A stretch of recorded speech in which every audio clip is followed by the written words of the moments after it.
और इसी पे खास बातचीत करने के लिए आज हमारे साथ मौजूद है डॉक्टर खालिद हुसैन। दर्शकों, ये बिहार के जानी मानी इंटरनल मेडिसिन और डायबिटोलॉजिस्ट हैं और काफ़ी ज़्यादा ही रिनाउंड डॉक्टर भी हैं बिहार के। सर नमस्कार, बहुत बहुत स्वागत है आपका। नमस्कार, थैंक यू। सर मैं आपसे जानना चाहूँगी कि जिन भी लोगों को शुगर है, साथ साथ बीपी है और हाइपरटेंशन ले रहे हैं, हाइपरटेंशन की उन्हें समस्या है, मैं आपसे जानना चाहूँगी अगर ये सारी चीज़ें एक इंसान में हैं तो उनका ब्रेन हेमरेज होने का जो चांसेस है वो कितना ज़्यादा बढ़ जाता है? देखिए, अगर शुगर कंट्रोल्ड है, अब ब्लड प्रेशर कंट्रोल्ड है, तब तो उतने खतरे की बात नहीं है। मगर अगर totally out of control sugar and hypertension, ये तो बहुत ही डेंजरस कॉम्बिनेशन है जिसमें जो है एनीथिंग कैन हैपन, और वो सीवियर स्ट्रोक का बहुत चांसेस रहता है इसमें, और होता है 80% केसेस। तो आप देखेंगे long term diabetes uncontrolled, sudden stroke हुआ और ब्रेन हेमरेज हुआ, और उसके बाद से जो उसका कॉम्प्लिकेशंस है वो हुआ। तो इसलिए और ये जो है एक सिम्बायोटिक रिलेशनशिप है डायबिटीज़ और हाइपरटेंशन में। लॉन्ग टर्म न्यूरोपैथीज और ये सब के वजह से ये वो अफेक्ट करता है, and most of the patients of hypertension diabetes will develop hypertension.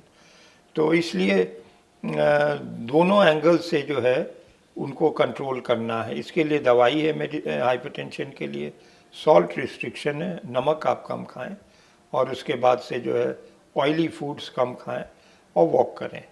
And same with diabetes, और दोनों के लिए दवाइयां हैं, आपको दवाइयां भी लेनी होगी।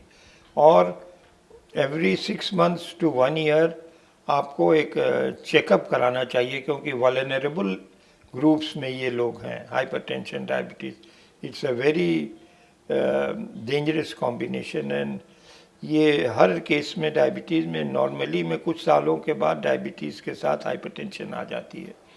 तो इसलिए ये कंट्रोल तो करना ज़रूरी है, नहीं तो स्ट्रोक में तो एकदम वेजिटेटिव लाइफ हो जाती है। अगर सीवियर स्ट्रोक है तो आफ्टर दैट अगर वो कोई ज़िंदा भी है तो खाली एक वेजिटेटिव लाइफ है, लेटा हुआ है, बोल नहीं सकता, सोच नहीं सकता, समझ नहीं सकता। तो it will be a very painful life, attendants के लिए भी और पेशेंट के लिए तो है ही है। तो अगर आप शुगर कंट्रोल किए हुए हैं, हाइपरटेंशन कंट्रोल किए हुए हैं, तो आपको कोई डरने की बात नहीं है। और अपना आई चेकअप कराते रहना चाहिए कि रेटिनोपैथी है नहीं है, उससे भी वन ऑफ द रीजंस पता चल जाता है।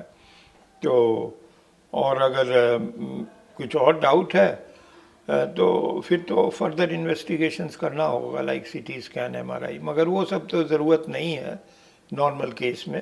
खाली आप शुगर कंट्रोल करें, हाइपरटेंशन कंट्रोल करें, और डाइट हर चीज़ में इम्पॉर्टेंट है। आप हाई प्रोटीन डाइट बंद कर दें, और सॉल्ट कम कर दें, ऑयल कम कर दें, और ज़्यादा जो है ये मीठा बंद कर दें। इतनी चीज़ आप कर देंगे तो दोनों चीज़ आपका कंट्रोल रहेगा। If under control no problem, अगर कंट्रोल नहीं है तो फिर प्रॉब्लम है। सर बहुत बहुत शुक्रिया ये तमाम जानकारी देने के लिए।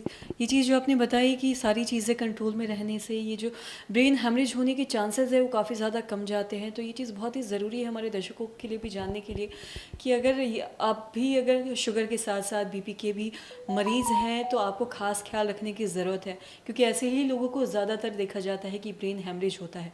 तो आप भी इसको डॉक्टर से कंसल्ट करते रहें और किस तरीके से कंट्रोल में रखें ये डॉक्टर से पूछें और दवाई साथ में लेते रहें।